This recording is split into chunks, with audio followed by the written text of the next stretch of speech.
বিয়ে মানেই কিন্তু হাজারো অনুভূতি, আবেগ এবং হাজারো স্মৃতিকথা। আর বিয়ের শুরু হয় এই আবেগ অনুভূতিগুলোর খারাপ লাগাগুলো শুরু হয় সেই আইবুড়ো ভাত থেকে। আর যখন বন্ধুরা মিলে প্রথম আইবুড়ো ভাত দেয় তখন থেকেই শুরু হয় এই সমস্ত কাহিনী।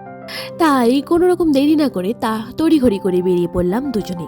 আর বর আমাদেরকে রাখতে যাচ্ছিল, তাই সে আমাদের নামিয়ে দিচ্ছিল। আর এই মেয়েটা হঠাৎ করেই মনে পড়লো যে তার নাকি কানের যেটা ইয়াররিং পড়েছিল সেটা তার ড্রেসের সাথে যাচ্ছে না। তাই আমাকে ধরে বেঁধে নিয়ে চলে গেল এই একটা দোকানে ইয়াররিং কেনার জন্য, আমাদের খুব পরিচিত একটা দাদার দোকানে। এই মেয়েটা সত্যি আমাকে মাঝে মধ্যে ভীষণ জ্বালায়।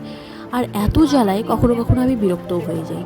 বিরক্ত হয়ে গেলেও কেন জানি না একটা ভালো লাগার জায়গা এই মানুষটার সঙ্গে যেন রয়ে গেছে। বড় লাগছে। তো তোমরাও জানাও ওর কানেরগুলো কেমন লাগছে। আমার তো একদম ভালো লাগেনি, এই কানেরটা ওকে একদম মানাচ্ছিল না। সেখান থেকে বেরিয়ে আমরা আমাদের গন্তব্যস্থলে পৌঁছে গেছি। আর আমাদের গন্তব্যস্থল আজকের হলো ঘরে বাইরে। ঘরে বাইরে আমাদের জামবাড়িতে, যেটা আমাদের বাড়ির খুব কাছাকাছি রয়েছে, হাতের নাগালে খুব ভালো একটা রেস্টুরেন্ট। আর এখানে রয়েছে বাচ্চাদের খেলার কিন্তু প্রচুর জিনিস।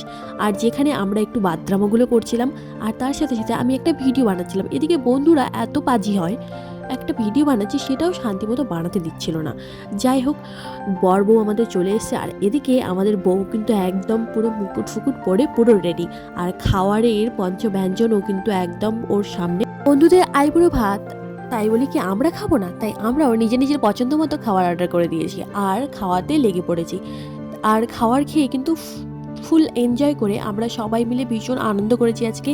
আর ওদের বৈবাহিক জীবন যেন অনেক অনেক সুখের হয়, ওরা যেন খুব ভালো থাকে, এই কামনাই করে আমরা আজকের দিনটি এখানেই শেষ করছি।